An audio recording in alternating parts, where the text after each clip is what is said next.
দোকানটা আসলে খুবই সুন্দর। আর লেবাননের মাটিতে আমাদের বাংলাদেশি ব্যবসায়ীদের যে সফলতা, এই সফলতা দেখে যে কোনো মানুষই মুগ্ধ হবে। তবে এই হচ্ছেন আমাদের দেশের সবচেয়ে বড় গর্ব।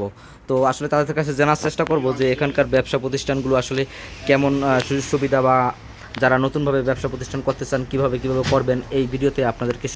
আপনি তো মাশাআল্লাহ খুব সুন্দর একটা দোকান দিয়ে বইছেন ভাই আপনাকে দোয়া ভাই। যাই হোক, তো ব্যবসা জানার চেষ্টা করব। তো কি অবস্থা ভাই, ভালো আছেন? আরে ক্যামেরা হলো ভাই দে। কি আছে, ভালো আছেন? তো ভাই আলহামদুলিল্লাহ ভালো। কিরকম ব্যবসা বাণিজ্য চলতেছে? এই আছি আল্লাহর দোয়া। তো কোনো ডিসকাউন্ট তা আর নাই আমাদের প্রবাসীদের জন্য? ভাই প্রবাসীদের লাগি তো ডিসকাউন্ট থাকবে। আসেন এদিকে আসেন, দেখি কি কি ডিসকাউন্ট আছে। ভাই হিসাবে অবশ্যই ডিসকাউন্ট এই আছে। ভাই হিসাবে তো অবশ্যই ডিসকাউন্ট থাকবে। আপনারা ডিসকাউন্ট দেন সবসময় তো না? সবসময় আমরা ডিসকাউন্ট দেয়া যায় তো। ও যাই হোক, এই ডিসকাউন্ট আর কি মনে করেন লেবানিজ মাল মনে করেন আসে আমরা বাঙালি কমে আসে। আর ডিসকাউন্ট দিলে তো ওনার বেশি করে আসে। যাই হোক, আপনি ডিসকাউন্ট দেন, আমি জানি মাঝে মাঝে দেন, খুব সুন্দর সুন্দর অফার চলে এই দোকানে, কিন্তু মাঝে মাঝে খুব অফার চলে।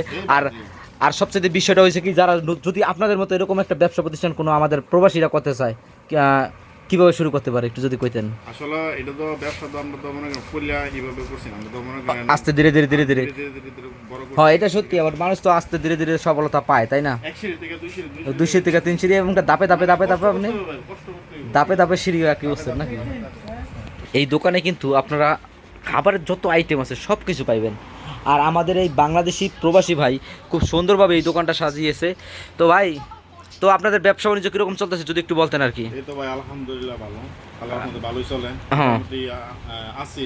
তো অনেক রাত তোমার তো দোকান খোলা রাখেন, এখন তো প্রায় আমি যখন ভিডিওটা করতেছি প্রায় 10:30। আপনার দোকান কয়টা পর্যন্ত খোলা রাখেন রাত? আমরা রাত 12টা 12:30। তাই মানে বাসায় থেকে এই কারণে মনে করেন বাসা তো কাছাকাছি। যাই হোক, এই কথা কয় নাই তো। আম্মু সুইস ময়ন্তি, এই যে দোকানের মালিক এসে বসছে দোকান, না না এই যে দাঁড়া দাঁড়া দাঁড়া। খালি ফাঁকি দেয়। চকলেট এই যে সব কিছু ডিসকাউন্ট দিয়ে দিব।